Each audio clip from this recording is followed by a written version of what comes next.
Well, it's Denise, and I'm just wrapping up another day of working on art. I've got some new pieces that I'm working on because I have a couple solo shows coming up.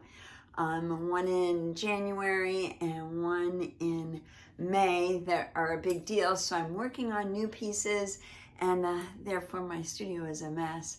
But I wanted to pop in really quick and let you know that what I have to show you today is a little bit more about Venetian plaster. And if you haven't noticed, I'm kind of this last couple weeks, I'm working on the same project and building up each segment each week when I post my videos on Saturday as my studio sessions. And this is a project that I did, and I saved all the videos and kept them all together because I had planned on doing an online class and selling them. But you know what? I'd rather be painting than setting all that up. So the good news is little by little, I'm posting those videos on my YouTube channel so that you can see my process in that series, and that's my remnant series. And I'll also add a link in the description below to the remnant series because I still have those available on my website. I have some of the pieces still available on my website, and they really are my favorite because it's a little bit painting and a little bit assemblage, and I love when those two things work together. So I'm going to link that below. I link any of the products that I might use, so if you have questions about that, then there you go. It'll be below. And let me think, anything else that I'm thinking of? I think that kind of covers it. It's going to be about Venetian plaster, but I do want to mention one other thing. Thank you so much for my friends, my YouTube followers and friends who reached out and sent me good thoughts about my little dog Joey. And feeling much better this week. It's a little bit lighter. Still miss her like crazy, but you know, it's what happens when you take a pet in your life. You love them, and then you know what the outcome is going to be. So I'm pretty lucky to have her, and I'm really, really lucky to have people like you who wrote in and sent your RIPs. Really appreciate it. So with that, let's get started, and let me show you a little bit about Venetian plaster. Okay, now this board I'm going to get a start on with my Venetian plaster. And this is the tint-based Venetian plaster. There are two different kinds. This is Modern Masters. It has an ultra deep tint base and a tint base. The green can is has a lot of white in it. So no matter how much color you add, it's not going to go very far. The ultra deep base, if you want to get a darker, richer color, you want to use this because it doesn't have as much white in it, and your color will stay darker. May not stay as dark as what you started out with, but it's going to be darker than what this is. Now, Venetian plaster, although the Modern Master is an acrylic-based Venetian plaster, real Venetian plaster is made out of lime dust, and it's mixed with water, and once it's used as a plaster and it hardens, it turns back into limestone. So that's why walls you see over in Italy and in Europe that have Venetian plaster and it lasts for ages because it hardens back into limestone. So I'm going to take that and put a glob there. Usually I just put it right on my board, but you know, I'm gonna show you how I do this. And I have a little bit of manganese blue hue here. Just take a little bit, and I want a little bit of the this was the cobalt teal.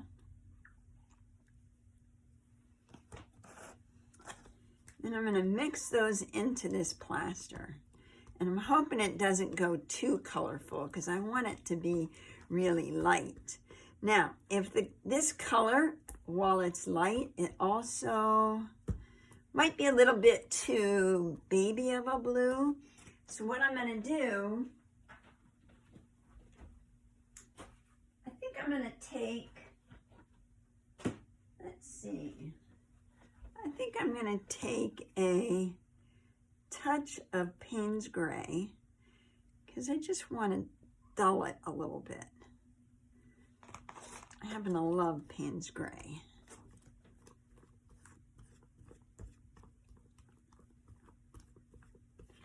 And I just mixed it up. Now, you don't have to mix it this good because you can put this plaster on just as it is and mix it on there, and you'll get these cool streaks where the color hasn't mixed in. So that's kind of nice. But for what I'm doing, I want this to be a lighter color. That's why we have pliers. Pliers on the paint table. I'm going to put a little bit of burnt umber.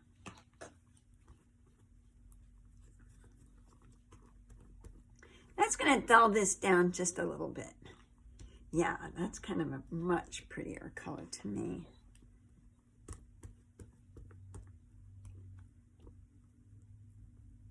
Yeah, that's what I'm looking for.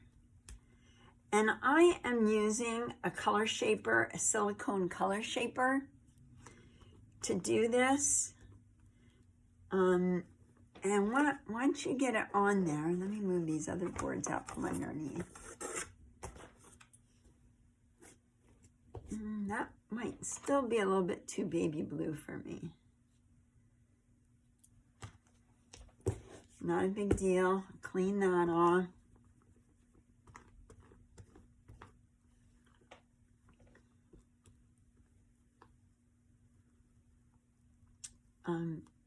Mixing paint, mixing color is so therapeutic, don't you think?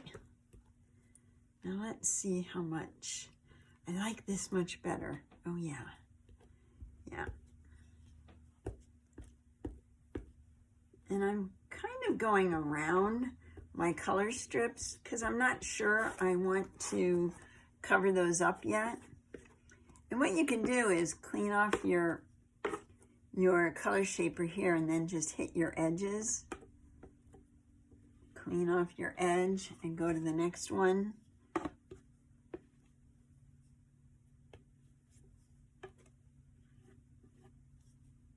Now, this is provided you like plaster. You can do this with a paint that's been thickened, but I love Venetian Plaster.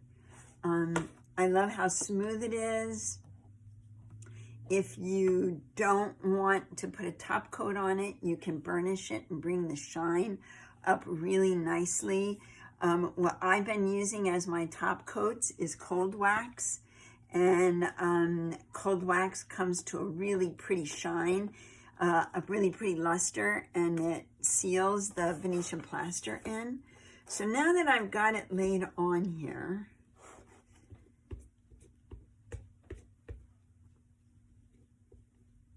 you can kind of just play with it.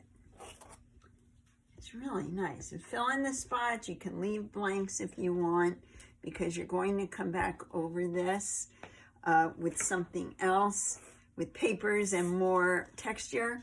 I am using a trowel. You can get this at the hardware store. You can get it at Home Depot. And I'm laying it, if you can see this angle, I'm almost laying it flat.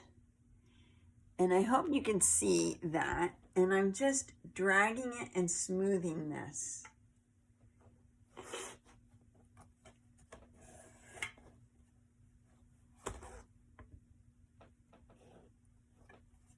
And it leaves a nice smooth finish.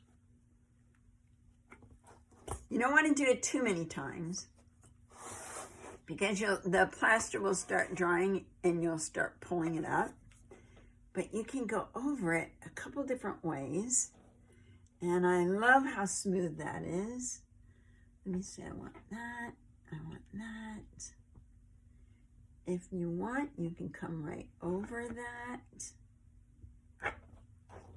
I like that too. These pieces from the painting, the original painting that I cut up and started with, They're really not important. It's just a good starting point. I like the starting point for me. So there is the first coat on my board. This is a really pretty finish to paint with also. So, but let me get this out of the way, and I'm going to show you this one. Now, this is a board I did with the deep base, and boy, is that a deep base. Look how dark that color turned out. But now I want to put a little bit of this. Let me clean off my palette. Grab all that plaster. Get it on here. I think I've got it all.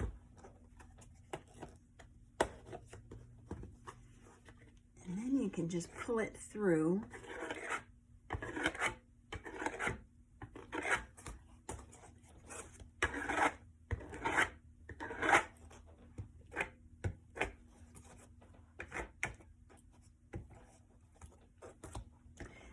And look how great it is that this other color still shows through.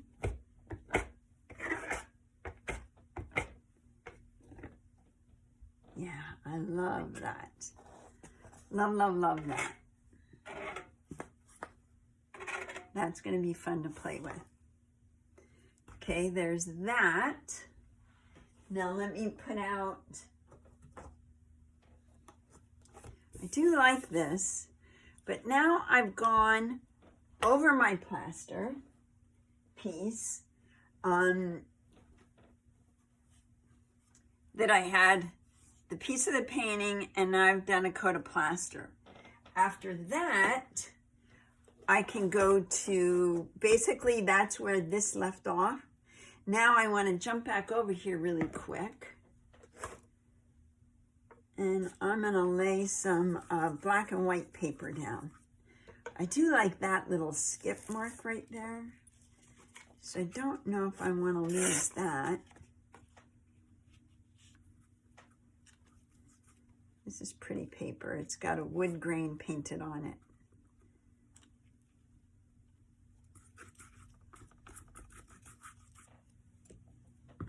So this is just another option for the laying down paper. Remember the first one we just laid papers down, and then we're going to go over those, but this one I did plaster and then I'm doing papers.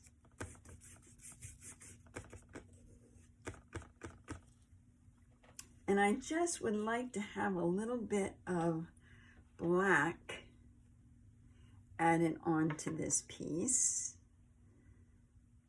Let's see, where do I want that? Maybe I just want it coming down here off the edge.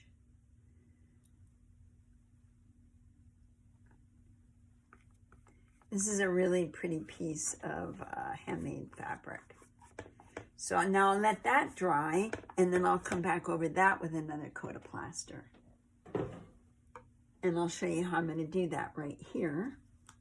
So now, there's still a little bit of the blue left.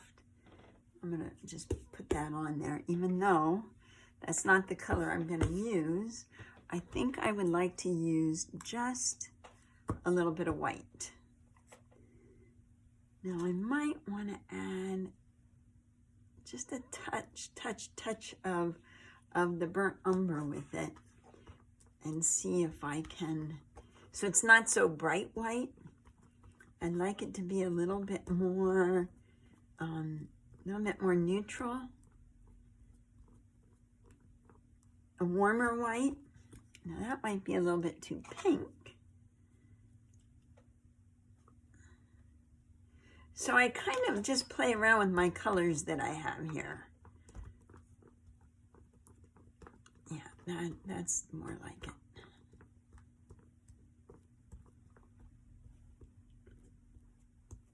I laid some papers down here. I want to cover those. There's coffee cups on here. That's what I liked about this paper. See the little coffee cups? They're drawn in there as part of that book. And I thought that was so cute. So I'm going to keep those. But I can definitely do my plaster around it.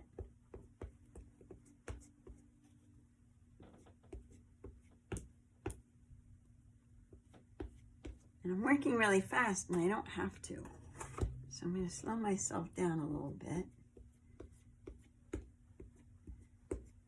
You have a little bit of time for this plaster to set up. So there's no reason to race through it. And by a little bit of time, you probably got 5 minutes. Certainly plenty of time on these boards.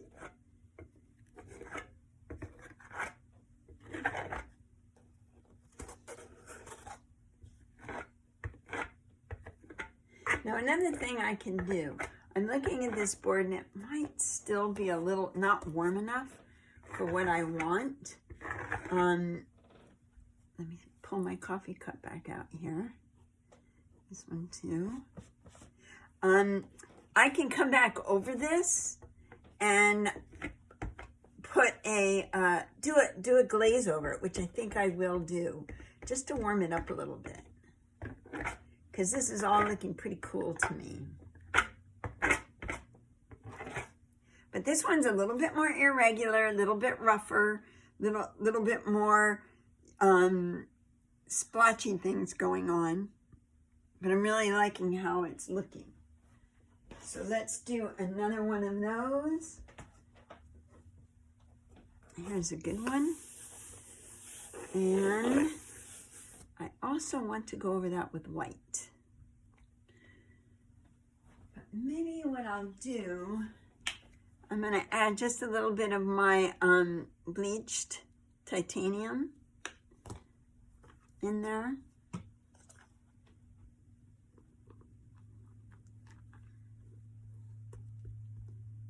And this is an acrylic-based plaster, so it's going to work really nicely, work fine with the acrylic paint. There, that's nice. Oh yeah, that's what I want. Don't want to lose this little butterfly there. There's a butterfly from the last painting. And this was a sweet letter from a friend. So that's kind of a nice thing to add in here.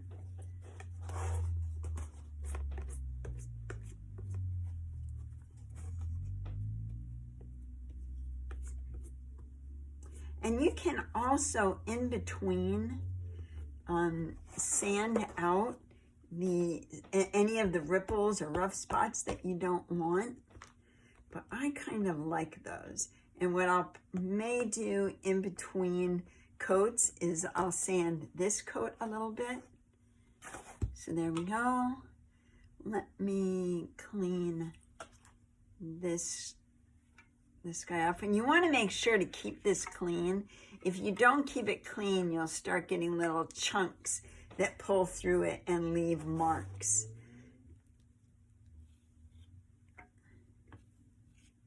Oh yeah, love that. Love, love, love.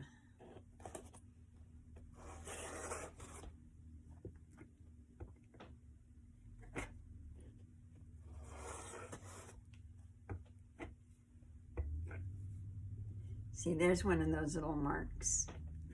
You can also, if you want the texture, you can kind of do this and then just lightly knock it down, and you end up with a lot of texture going on in there.